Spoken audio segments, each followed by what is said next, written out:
Nombreux furent les projets d'adaptation de l'œuvre de Tolkien en jeu massivement multijoueur.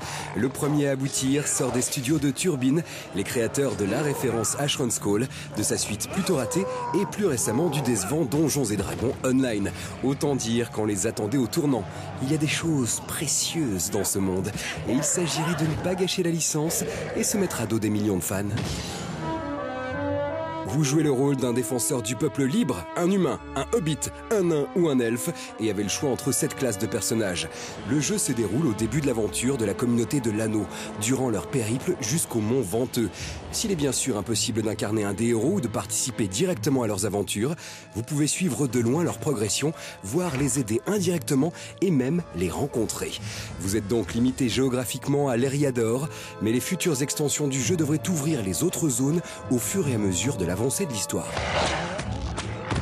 Niveau système de jeu, commençons par les défauts.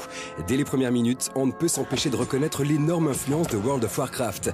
Nombre de fonctionnalités y sont similaires au détail près. Heureusement, le jeu a son ambiance propre et, bien sûr, un univers d'une richesse incomparable. Il possède aussi certaines nouveautés comme la possibilité d'incarner un monstre. À défaut d'avoir du joueur contre joueur classique, le Seigneur des Anneaux Online vous permet de prendre place dans les rangs du Mordor en tant qu'orque, gobelin ou encore loup ou araignée. Vous vous retrouvez ainsi directement au niveau maximum dans une zone spécifique et affrontez les autres joueurs dans un immense champ de bataille fait de prises de fort et de gains de territoire.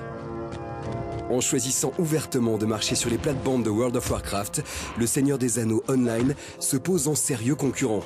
L'univers est plutôt bien retranscrit, les graphismes magnifiques et la réalisation impeccable. On a ici un excellent jeu grand public. Par contre, les puristes regretteront de ne pas avoir un système de jeu plus inspiré de l'œuvre plutôt que l'œuvre adaptée au système de jeu.